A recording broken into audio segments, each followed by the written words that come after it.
ಇವತ್ತಿನ daily log fitness log ಅನ್ಕೊಂಡ್ರ ಚಾನ್ಸೇ ಇಲ್ಲ. ಇವತ್ತಿನ ಲಾಗ್ ಯಾವ ಲಾಗ್ ಅಂತ ನೀವೇ ನೋಡಿ.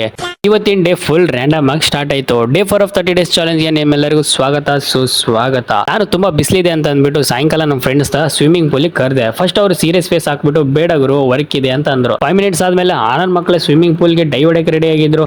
ಆನೆಸ್ಟ್ಲಿ ವಾಟರ್ ಗೆ ಜಂಪ್ ಮಾಡಿದ ಮೂಮೆಂಟ್ ಮಾತ್ರ ಫುಲ್ ಸ್ಟ್ರೆಸ್ ಫ್ರೀ ಅಂತಾನೆ ಹೇಳ್ಬೋದು. ನಮ್ಗೆ ಸ್ವಿಮ್ಮಿಂಗ್ ಗಿಂತ ಸ್ಪ್ಲಾಶ್ ಮಾಡೋದೇ ಜಾಸ್ತಿ. ಒಬ್ಬ ಡೈವಿಂಗ್ ಟ್ರೈ ಮಾಡಿ ಆಲ್ಮೋಸ್ಟ್ ಬೆಲ್ಲಿ ಫ್ಲಾಪ್ ಮಾಡ್ದ. ಅಲ್ಲಿ ಲಾಕ್ ಶೂಟ್ ಮಾಡ್ತಾ ಫುಲ್ ಫನ್. ಅದನ್ನ ಯೂಟ್ಯೂಬ್ ಅಲ್ಲಿ ಸಹ ಅಪ್ಲೋಡ್ ಮಾಡಿದೀನಿ. ಸ್ವಿಮ್ಮಿಂಗ್ ನಂತರ ಸ್ಟ್ರೈಟ್ ಹಲಸಿನ ಮೇಳಕ್ಕೆ. ಅಲ್ಲಿ ಸ್ವೀಟ್ ಕಾರ್ನ್ ಸ್ಮೆಲ್ ಬಂದ್ಮೇಲೆ ಡಯಟ್ ಪ್ಲಾನ್ ಎಲ್ಲ cancel. Sweet corn, mango, random shopping, full fair vibes ಅನ್ಕೊಳ್ಳಿ. ಆ ವೆದರ್, ಆ friends, random talks, honestly perfect evening ಅಂತಾನೆ ಹೇಳ್ಬೋದು. ಆದ್ರೆ ಹಾಸ್ಟೆಲ್ಗೆ ಬರ್ತಾ ರಿಯಾಲಿಟಿ ಹಿಟ್ ಆಯ್ತು. ಇನ್ನು VTU ವೆಬ್ಸೈಟ್ ಬಗ್ಗೆ ಮಾತಾಡೋಣ. VTU ದವರು PEC OEC exam slot booking ಅಂತ ಬೇರೆ ಹೇಳಿದ್ದಾರೆ. ಸ್ಟಾರ್ಟ್ ಆಗಿದ್ದು ಮೇ 8ಕ್ಕೆ, ಆದ್ರೆ ಇನ್ನೂ ಕೂಡ ಬುಕಿಂಗ್ ಸ್ಲಾಟ್ ಮಾಡಕ್ಕೆ ಆಪ್ಷನ್ ಕೊಟ್ಟಿಲ್ಲ. ವೆಬ್ಸೈಟ್ ಓಪನ್ ಆಗ್ತಿಲ್ಲ, ಓಪನ್ ಆದ್ರೂ ಸ್ಲಾಟ್ ಬುಕಿಂಗ್ ಆಗ್ತಾ ಇಲ್ಲ.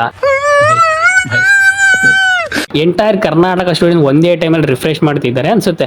ಒಂದ್ ಸ್ಲಾಟ್ ಬುಕ್ ಮಾಡೋಕೆ ಬ್ಯಾಟಲ್ ರಾಯಲ್ ಲೆವೆಲ್ ಸ್ಟ್ರಗಲ್ ಗುರು. ಫೈನಲಿ ಹಾಸ್ಟೆಲ್ಗೆ ಬಂದು ಫುಲ್ ಟಯರ್ಡ್ ಆಗಿದೆ. ಆದ್ರೂ ಇಂತ ರ್ಯಾಂಡಮ್ ಡೇಸ್ ನ ಕಾಲೇಜ್ ಲೈಫ್ ಅಲ್ಲಿ ಎಷ್ಟು ಮೆಮೊರೀಸ್ ಅಂತಾನೆ ಹೇಳ್ಬೋದು. ಇನ್ನು ಇವತ್ತಿನ ಡೇ ಲಾಗ್ ಈ ತರ ಇತ್ತು. ಮತ್ತೆ ನಿಮ್ಗೆ ಡೇ 5 ಅಲ್ಲಿ ಸಿಗ್ತೀನಿ ಅಂತ ಹೇಳ್ತಾ ನಾನು ನಿಮ್ಮ ಪ್ರೀತಿ ಗಜ್ಜು ಸೈನಿಂಗ್ ಆಫ್. ಬೈ ಬೈ, ಮತ್ತೆ ಸಿಗುವ.